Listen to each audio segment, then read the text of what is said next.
दोस्तों आज की हमारी मूवी एक सच्ची कहानी है जिसमें कि 1970 के दशक की कहानी दिखाई गई है। इस समय साउथ अफ्रीका में अंग्रेजों का राज होता है और यहाँ पर अंग्रेज लोग काले लोग जो कि मूल अफ्रीकन होते हैं उनके साथ काफ़ी ज़्यादा भेदभाव और अत्याचार करते थे। और इसी अत्याचार के खिलाफ दो गोरे लोग जो हैं वो आवाज़ उठाते हैं, जिनमें से एक का नाम टिम जेनकिन और दूसरे का नाम स्टीवन ली होता है। और ये दोनों को जेल हो जाती है और जेल को फिर ये लोग एक लकड़ी के चाबी से तोड़ करके वहाँ से कैसे निकल पाते, इसी इंसिडेंट को यहाँ पर दिखाया गया है।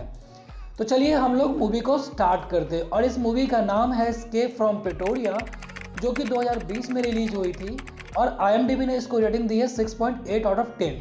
टिम जेनकिन के जीवन की सच्ची कहानी को उन्होंने एक किताब में भी लिखा है जिसका नाम इनसाइड आउट है और इसी किताब पे आज की यह मूवी बेस्ड है।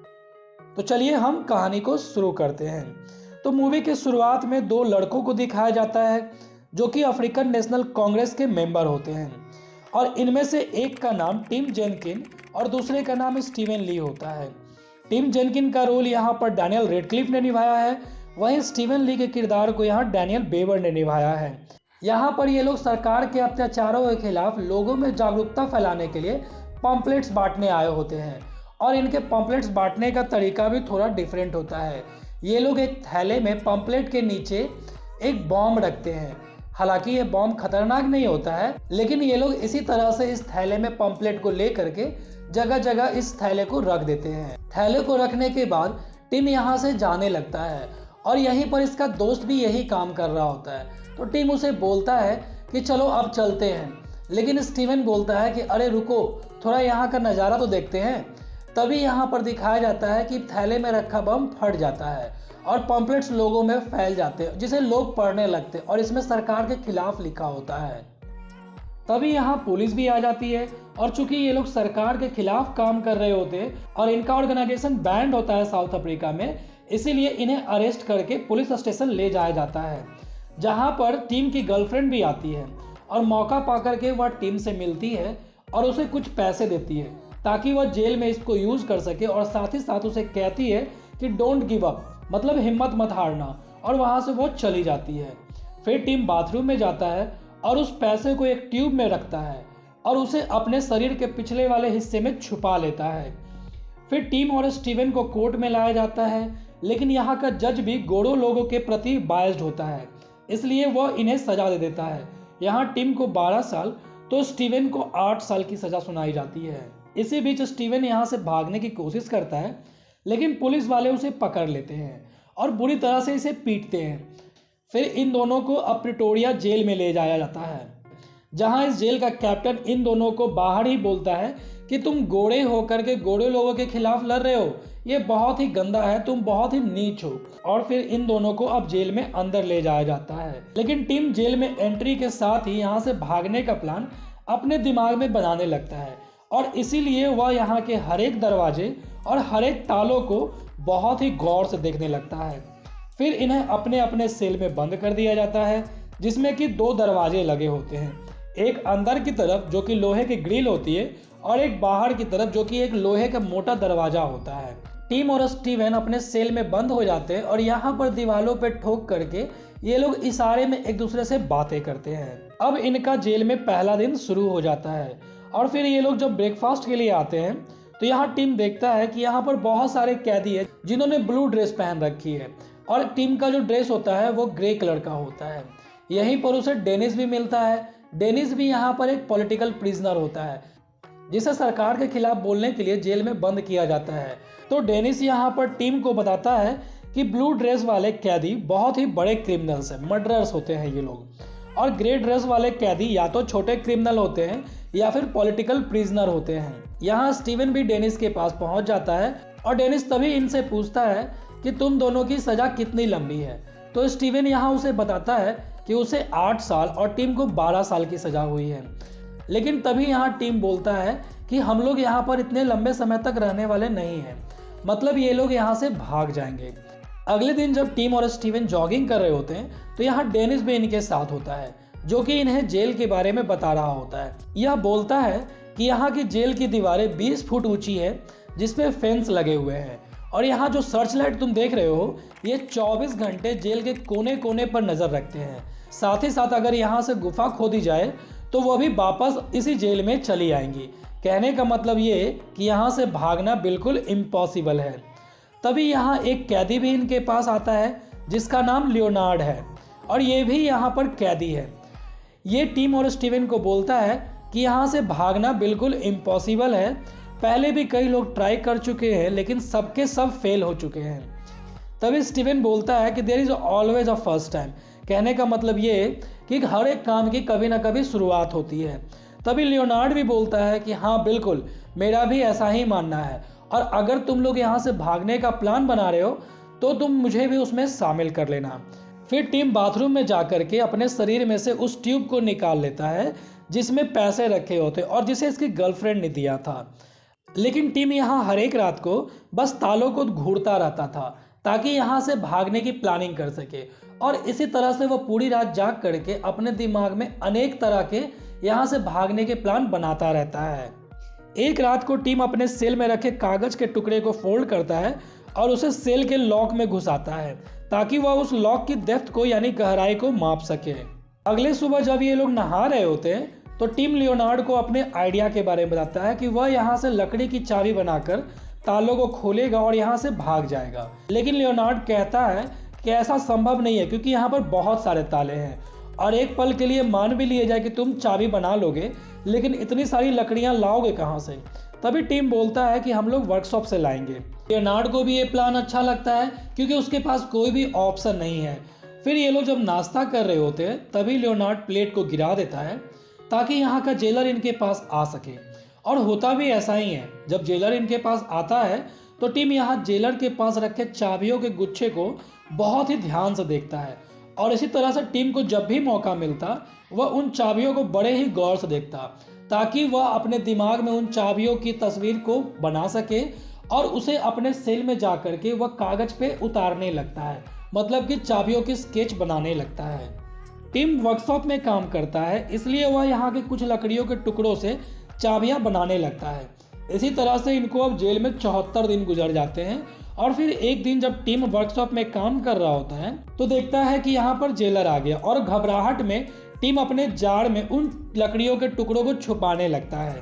तभी यहाँ जेलर आ जाता है लेकिन यहाँ पर स्टीवन उसकी मदद करता है। स्टीवन अपने पास रखे किलो की एक डिब्बी को गिरा देता है जिससे कि जेलर इसमें ही भटक जाता है और फिर लास्ट में जब जेलर इन सभी की तलाशी लेता है तो उसे टिम के जाड़ से कुछ भी नहीं मिलता क्योंकि उसने उस जाड़ में लकड़ी को टुकड़ों को कपड़े से टाइट करके रखा होता है। फिर टिम अपने सेल में जाता है और उन चीज़ों को निकालता है और चाबियां बनाने लगता है और ऐसा करते करते फाइनली एक दिन वह चाबी बना लेता है और उसी रात को अपने सेल के दरवाजे को उस चाबी से खोल भी लेता है। टिम बहुत ही खुश होता है और अगले दिन फिर से यह लोग जब नाश्ता कर रहे होते हैं तो टिम स्टीवन और लियोनार्ड को बताता है कि उसने अपने सेल के ताले को खोल लिया, जिससे कि इन लोगों को बहुत खुशी होती है क्योंकि यह इनकी पहली चाबी होती है, मतलब इनका आइडिया काम कर रहा होता है। अब लेकिन यहाँ पर लियोनार्ड बोलता है कि हमें बाहर के मोटे लोहे के दरवाजे को खोलना होगा, लेकिन प्रॉब्लम यह है कि उस दरवाजे को केवल बाहर से ही खोला जा सकता है। अब इनको जेल में 100 दिन गुजर जाते हैं और ये लोग एक दिन जब फर्श साफ कर रहे होते हैं तभी मौका पाकर के टीम यहाँ बाहर के दरवाजे को खोलने की कोशिश करता है, यानी उसने इस बाहर के दरवाजे की चाबी बना ली है। लॉक लकड़ी खुल भी जाता है लेकिन घबराहट में वह चाबी टूट जाती है और लॉक में ही लकड़ी के कुछ टुकड़े फंसे रह जाते हैं। यहाँ सभी लोग इसकी मदद भी करते हैं। फिर रात को जब यहाँ का जेलर इनके सेल को लॉक करने आता है तभी वह देखता है कि एक दरवाजा खुला है। उसे कुछ शक तो जरूर होता है लेकिन वह फिर इस गेट को बंद करके यहाँ से चला जाता है, जिससे टीम की घबराहट दूर होती है। यहाँ पर टीम अपने सेल से भागने की प्रैक्टिस कर रहा होता है ताकि ये लोग जब अपने सेल से निकले और नीचे जाकर के सभी तालों को ट्राई करें तो इनको कोई पकड़ ना सके। टीम ने बाहर के दरवाजे का चाबी तो बना लिया है लेकिन समस्या ये है कि वो दरवाजा जो है केवल बाहर से खुलता है। इसलिए ये लोग यहाँ पर एक दिन जब साफ सफाई कर रहे होते हैं तभी ये तीनों बातें कर रहे होते हैं कि सेल के अंदर से उस दरवाजे को कैसे खोला जा सके। तभी यहाँ पर लियोनार्ड के हाथों में झाड़ू के डंडे को देख करके स्टीवन बोलता है कि इससे काम बन सकता है। फिर टीम उस डंडे को लेकर के सेल की खिड़की और बाहर के दरवाजे के डिस्टेंस को मापता है तो देखता है कि यह थोड़ा सा छोटा है। फिर वह जब अगले दिन वर्कशॉप जाता है और काम कर रहा होता है, वहाँ पर डेनिस भी उसी वर्कशॉप में काम कर रहा होता है, जिसे देख करके उसे एक आइडिया आता है, क्योंकि डेनिस जो होता है एक पुली पे काम कर रहा होता है, इसलिए वह एक पुली बनाने लगता है ताकि चाबी को घुमाया जा सके। फिर टीम एक रात को पुली बना भी लेता है और सेल के अंदर से ही उस ताले को खोलने की कोशिश करता है। ताला तो खुल जाता है, लेकिन पुली बाहर ही निकल जाती है, जिसे वह अपने कमरे में रखे च्युइंगम की मदद से वह किसी तरह से उसे वापस ले लेता है। अगले दिन जब फिर ये लोग नाश्ता कर रहे होते हैं तो टीम बहुत ही खुश होता है और टीम इन दोनों को बताता है कि उसने रात में बाहर के दरवाजे को भी खोल लिया है। ये लोग भी बहुत ज़्यादा खुश होते हैं। अब टीम इसी तरह से लकड़ी से बहुत सारे चाबियों के कॉम्बिनेशन बना लेता है और इसी को यह एक दिन मिट्टी में छुपा रहा होता है, क्योंकि इसकी ड्यूटी गार्डन में होती है। तो यहाँ उसके साथ स्टीवन भी होता है। जेलर को यहाँ स्टीवन को देख करके डाउट होता है और वह टीम से पूछता है कि स्टीवन यहाँ पर क्या कर रहा था, क्योंकि स्टीवन की ड्यूटी गार्डन में नहीं होती है। तो टीम उसे बोलता है कि हम लोग बस बातें कर रहे होते और फिर जेलर वहाँ से चला जाता है। यहाँ डेनिस भी गार्डन में ड्यूटी कर रहा होता है और टीम से कहता है कि अगर तुम्हारा प्लान फेल हुआ तो तुम्हें कम से कम 25 सालों की सजा होगी, अगर तुम लकी हुए तो, नहीं तो तुम मारे भी जा सकते हो। साथ ही साथ वह टीम को यह भी बोलता है कि वह टीम को पसंद करता है और इसीलिए उसे समझा रहा है। तभी टीम कहता है तो हमारी मदद करो। डेनिस उसे सर हिला करके हाँ में जवाब देता है। फिर यहाँ पर टीम बाकी के कैदियों को अपने साथ भागने के लिए कहता है, लेकिन वो लोग मना कर देते हैं क्योंकि उनका मानना है कि टीम का प्लान फेल हो जाएगा और ये लोग पकड़े जाएंगे, जिससे इनकी सजा बढ़ जाएगी और ये लोग अपने परिवार वाले से नहीं मिल पाएंगे। अब इसी तरह से इन लोगों को जेल में 206 दिन भी हो जाते हैं। यहाँ जेल में एक ब्लैक अफ्रीकन भी होता है जो कि साफ सफाई का काम करता है। टीम उसे इशारे में कहता है कि उसे एक पेपर चाहिए और बदले में वो अफ्रीकन उसे कहता है कि उसे एक सिगरेट का पैकेट और एक साबुन चाहिए। टीम वहाँ उसे देने के लिए मान जाता है।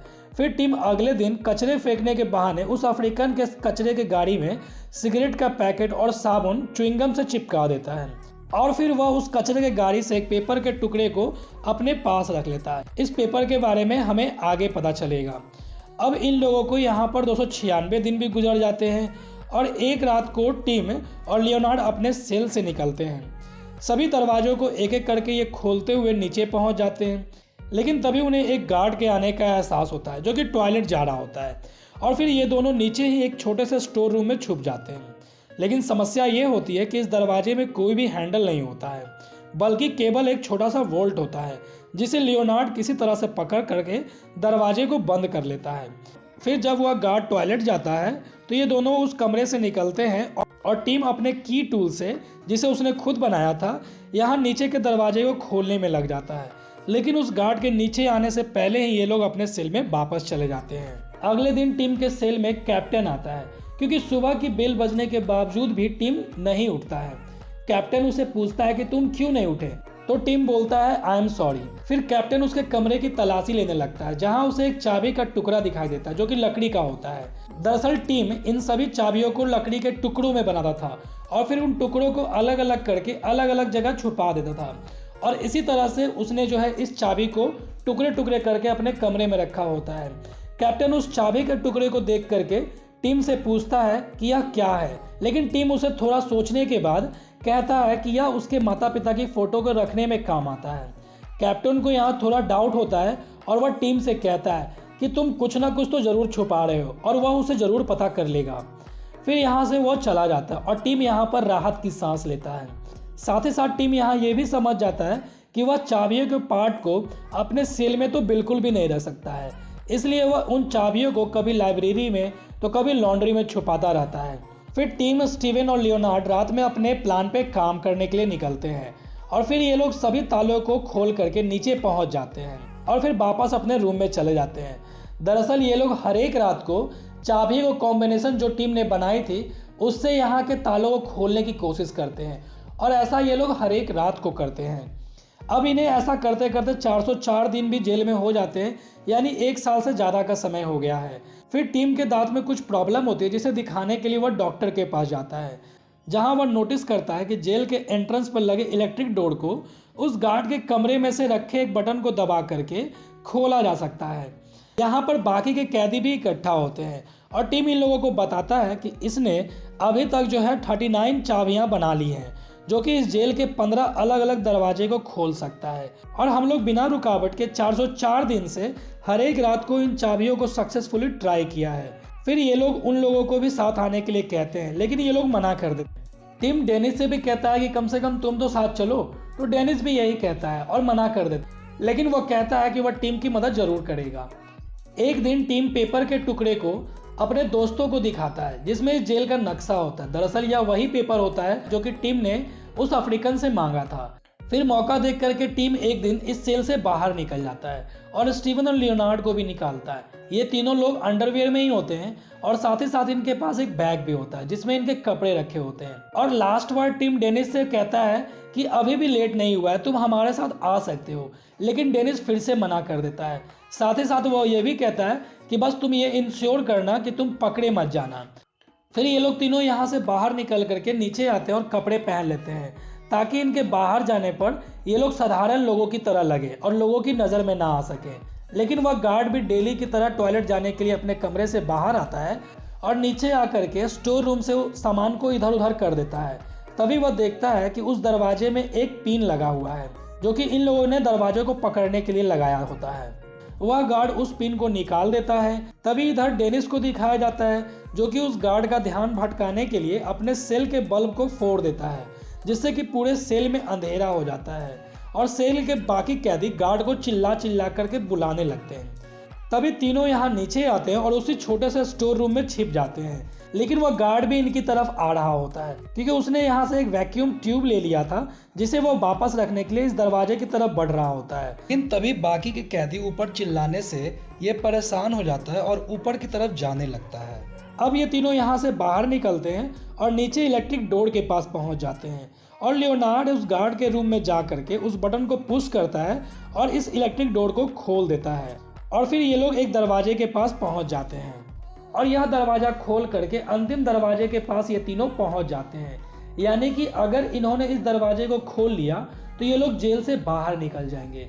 यहाँ पर ये लोग की होल से बाहर के स्ट्रीट को भी देखते हैं और काफी खुश होते हैं। तीनों एक दूसरे को हग करते हैं। फिर ये लोग उस दरवाजे को खोलने की कोशिश करने लगते हैं, लेकिन यहाँ पर जितनी भी चाबियां की कॉम्बिनेशन होता है सभी को ट्राई करने के बावजूद भी यह ताला नहीं खुलता है। अब तीनों के चेहरों पे मायूसी छा जाती है और टिम यहाँ से वापस जाने के लिए कहता है और कहता है कि वो बाद में इसकी भी चाबी बना लेगा और फिर हम लोग यहाँ से बाहर निकल जाएंगे। लेकिन तभी लियोनार्ड बोलता है कि मैं वापस नहीं जाऊंगा और वापस जाने से अच्छा वो मरना पसंद करेगा। और वह दरवाजे को जोर जोर से मारने लगता है, जिससे कि वह लॉक इसे दिखने लगता है और फिर इस दरवाजे को लियोनार्ड स्क्रू ड्राइवर की मदद से पूरी तरह से तोड़ करके खोल देता है। यानी कि अब ये लोग जेल से बाहर निकल गए हैं, लेकिन गेट अभी भी थोड़ी दूर पे होता है और ऊपर एक गार्ड पहरा दे रहा होता है, जिससे बच करके इन्हें गेट के बाहर जाना है। तभी ये लोग छिप जाते हैं और गार्ड के मुड़ने का इंतजार करते हैं और उस गार्ड के मुड़ते ही ये लोग एक एक करके बाहर निकल जाते हैं और बचते बचाते बहुत जोर से भागते हैं और भागते भागते एक टैक्सी के पास पहुंच जाते हैं और उसे पैसे दे करके जोबर्ग जाने के लिए कहते हैं। लेकिन यह टैक्सी ड्राइवर ब्लैक होता है और इन लोगों को देखकर कहता है कि गोरे लोगों के टैक्सी दूसरी जगह से मिलेगी। यानी अब सोच लीजिए कि यहाँ पर काले और गोरे लोगों का कितना ज़्यादा भेदभाव था कि उनके लिए टैक्सी भी अलग अलग होती थी। लेकिन टिम कहता है कि यह ठीक है और वह टैक्सी ड्राइवर उन तीनों को देख करके समझ जाता है और इन्हें लेकर के जोबर्ग के लिए निकल जाता है। उधर जेलर को दिखाया जाता है, जो कि इनके सेल में जाता है और वहां इनको ना पा करके पूरी तरह से पगला जाता है और यहाँ के बाकी सभी कैदी उसको देख करके मुस्कुरा रहे होते हैं। और अंत में हमें दिखाया जाता है कि ये तीनों टैक्सी में खुशी से चिल्लाते हैं, लेकिन टिम चिल्लाता नहीं है बल्कि हल्के से मुस्कुराते हुए रोने लगता है, क्योंकि इसने बस एक लकड़ी के चाबी से जेल के इतने सारे तालों को तोड़ करके यहाँ से कई दिनों की मेहनत के बाद यहाँ से फाइनली भाग जाता है। तो दोस्तों यही थी टिम जेनकिन के जीवन की सच्ची कहानी। और इसके बाद हमें मूवी में बताया जाता है कि ये लोग साउथ अफ्रीका से मोजाम्बिक, फिर तंजानिया और उसके बाद फाइनली लंदन पहुंच जाते हैं, जहां पर जा करके ये लोग फिर से अफ्रीकन नेशनल कांग्रेस में अपने आंदोलन चालू रखते हैं। और 1991 तक ये लोग भगोड़े ही होते हैं, लेकिन 1991 में इनकी सजा को माफ कर दिया जाता है, क्योंकि 1992 में यहाँ पर काले और गोरे लोगों के बीच का भेदभाव खत्म हो जाता है। और 1994 में नेल्सन मंडेला को, जो कि अफ्रीकन नेशनल कांग्रेस के लीडर होते हैं, उन्हें फाइनली साउथ अफ्रीका का पहला राष्ट्रपति चुन लिया जाता है। और दोस्तों इसी के साथ ये मूवी खत्म हो जाती है। दोस्तों इस मूवी से हमें दो चीज़ें सीखने को मिलती हैं। पहला तो ये कि आप किस कलर में पैदा होते हैं ये आप डिसाइड नहीं कर सकते, इसलिए हमें लोगों के साथ भेदभाव नहीं करना चाहिए। और दूसरा ये कि अगर हम कोई काम को बहुत ही मेहनत से, बहुत ही लगन से करें तो वो असंभव सा काम भी पूरा हो जाता है।